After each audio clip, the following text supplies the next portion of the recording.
1.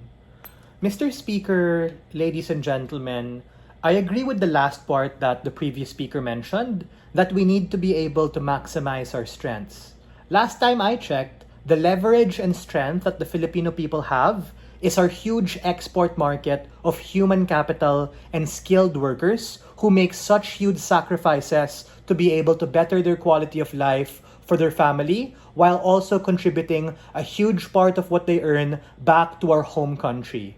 The question I have, which they didn't answer in the POI, was absent OFWs, who they're trying to say is not sustainable, meaning you don't like that idea, then what are we going to do? We don't have a manufacturing industry. We don't have important key industries like developing semiconductors, AI, cars, etc. That's why a lot of engineers who study in the Philippines have to be able to work and go abroad. That in itself isn't necessarily bad, especially since it becomes mutually beneficial for these people and the countries who pay them a big dollar amount in a foreign denominated currency to earn a lot and be able to send it back home. That is the lens in which we want to challenge.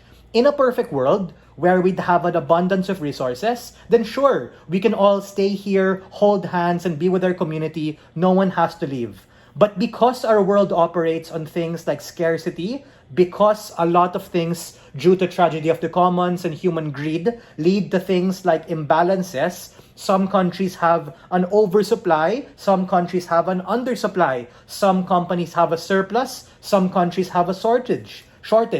This in and of itself enables trade and allows people to be able to maximize what they have excess of and be able to sell that to other people who are willing to be able to pay good money for. That is the economic reality that they have to contend with, and that imbalance is something that on both sides is never going to change. It's high time we're able to exploit that. A few features of our model. The first is, this is a value judgment debate to be able to see the effect of OFW remittances and be able to understand what truly is a metric for sustainability. 4 metrics that we're going to explain. Sustainability is being able to explain how you're able to A, grow your particular GDP, of which our Philippine economy is primarily hinged on consumption, of which our purchasing power comes from remittances that come back home, wherein governments are able to tax that and as a consequence be able to have a bigger budget to spend on things, and the very people like their families and loved ones who they work hard for are able to have a higher purchasing power. B, being able to lower unemployment and underemployment. That's where my POI also unlocks, because absent the industries for people to work in, are you going to expect them to compete here in a very crowded and over-congested Manila or Metro Cebu and Metro Davao? These people don't have any opportunity here. And we think that these people are going to be worse off if they stay here in the event that you're saying it's not sustainable. Because if you're saying, hindi yan sustainable, then you're going to send the message that these people should come home or they shouldn't leave. And as a consequence, it becomes a race to a bottom due to a lack of infrastructure or opportunity. C, being able to preserve foreign policy. That's particularly important, especially since we don't know what's going to happen in the future. Meaning, when we have people working abroad, not just in China, we have people in Doha, United States, every single part of the world has Filipinos, either as nurses or people teaching English or people working in particular BPOs. That in itself gives us leverage. The flip to their argument is that precisely because we don't know who will be the leader, who will be the foreign power, we need to be able to have that particular leverage. Lastly is the idea of future-proofing. I agree, and I'm going to flip their metric on uncertainty, because why would you leave everything outcome dependent on the Philippines being able to get their shit together, which I think over the 50 years hasn't happened. Before that, POI, go for it.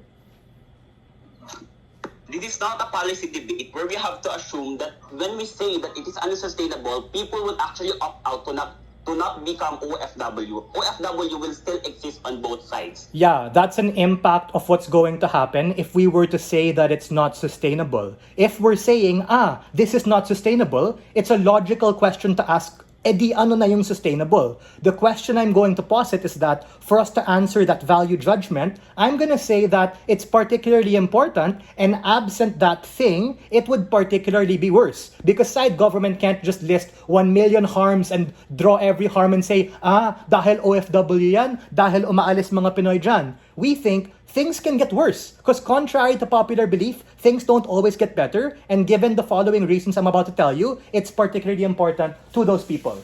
We think it's particularly important given the huge importance on remittances that actually play a huge role in our society. Particularly, we have to understand that a huge percentage of GDP, particularly 8 to 13% over the past 10 years, does come from remittances. Meaning, if we're going to debate long term, which I characterize to be maybe 5 years and above, enough to last a particular presidential administration, they need to be able to explain if you're saying, hindi yun sustainable, then what sustainable is, right? Because on both sides, I agree, you have to be able to grow your economy. The next idea is discussing the opportunity cost of being able to earn a stronger currency. Because we have to understand how these people earn a currency that is actually foreign. It doesn't have to be the dollar. It can be the yuan. It can be any other foreign currency, which actually hedges the risk. This is, again, a flip to what they're saying. If they're saying that, in the long run, we don't know what's going to happen. Exactly. What happens if the peso gets absolutely wrecked and the peso gets undervalued and the peso gets sold off? At least these people have a basket of foreign currencies